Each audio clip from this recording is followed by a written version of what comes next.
All right, let's get into it. You hear the term corporate social responsibility, or CSR, all the time, right? These giant companies making huge promises to change the world for the better. But today, we're kind of going to play detective. We're launching an investigation to find the one crucial piece of evidence that always seems to be missing: actual proven impact. You've probably heard this quote before. It's ancient, but man, does it set the stage perfectly for what we're talking about. Companies, for sure, have good intentions. But what really happens after the big announcement, after the fancy press release? Where are the results? And believe me, the intentions are massive. I mean, they are not messing around. Let's just look at a few, real quick. You've got Unilever, aiming to improve the health of 1 billion people. 1 billion! Then you've got a tech giant like Cisco, with a goal to accelerate global problem solving. I mean, these are world-changing ambitions. And Prudential's in on it too, looking to solve complex social challenges. So you get the picture, right? The scale of these promises is just absolutely staggering. And you know what else is staggering? The money. We are talking about more than $15 billion spent every single year by Fortune 500 companies on philanthropy. And get this, that's just philanthropy. It doesn't even count all the other CSR stuff they do. The real number is way, way bigger. Which, of course, brings us to the absolute core of our investigation today.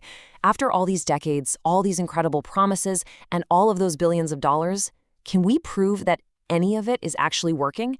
That is the mystery we're here to solve. So, to answer a question that big, where do you even begin? Well, like any good detective, we start by following the paper trail.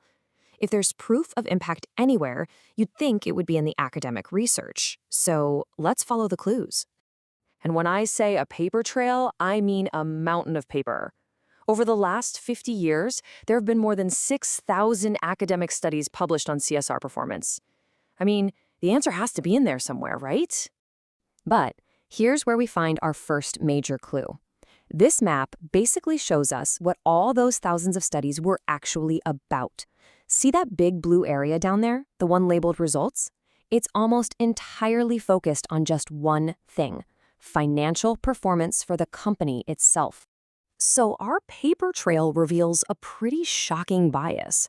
For decades, the main question researchers were asking wasn't, hey, did this program actually help people? Instead, it was, hey, did this program help the company's bottom line? The focus has been on profit, not people. This discovery leads us straight to our next clue. To really find that missing link between a good intention and a real-world result, we need a special tool. A tool that can trace the entire chain of evidence from start to finish. And that tool is called the logic model. The best way to think of it is like a detective's flowchart.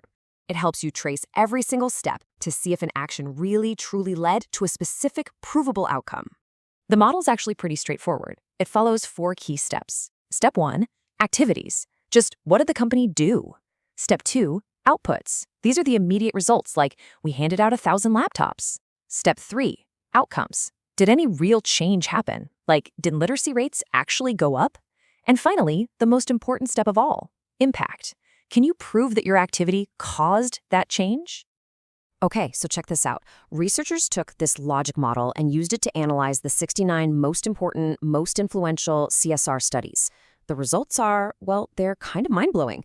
43% of the studies only looked at what the company did, the activities. 51% stopped right after that, at outputs. If you do the math, that's 94% of the best research that never gets past the 2 easiest, most basic steps. Let that sink in for a second. Even the top-tier, most respected research in the field almost never follows the chain of evidence long enough to see if any real, lasting change actually happened. The trail just goes cold, almost right away. So you have to be wondering, how many of those top studies made it all the way to the end, all the way to that final crucial step of proving genuine impact?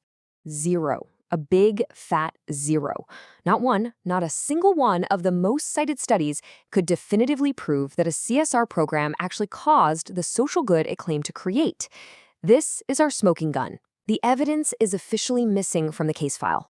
Okay, so that feels pretty bleak. The old way of doing this is clearly broken. So what's the solution? Well, the answer lies in a totally new blueprint. Researchers are proposing we shift our whole way of thinking from just watching what happens to actively designing programs for impact from the very beginning. Here's how different it is. The old way was basically, let's look at a ton of data and see if we can find any random connections. It's kind of flimsy. The new blueprint is much more like real science. You start with one specific problem, you design one specific solution, and then you rigorously test if your solution and only your solution is what caused the change. This new science of design really just comes down to asking three simple but incredibly powerful questions. First, what did things look like before we started? Second, what happened to a similar group of people that we didn't help? And third, what would have happened anyway, even if we had done absolutely nothing?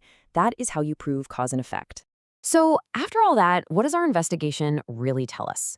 Well, it points to a massive, fundamental shift we all need to make.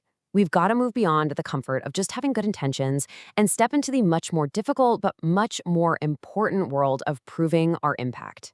I absolutely love this quote. It's from a Nobel Prize winner, Herbert Simon, and what he's saying is, designing isn't just for artists and engineers. Every single one of us is a designer when we come up with a plan to change something for the better. It reframes CSR as an act of creation, not just an act of charity. And that's really the whole takeaway here. We have to change the goal itself. It can't just be about wanting to do good anymore. The new gold standard has to be designing programs that can prove they do good. It's a leap from good intentions to hard evidence. And that leaves us with one final, huge question to chew on. And this isn't just about big companies, it's about all of us. How do we start to design a world, build new systems, and demand accountability so that all of our collective good intentions aren't just paving stones on that road to nowhere, but instead become the foundation of a world that we can actually prove we've made better?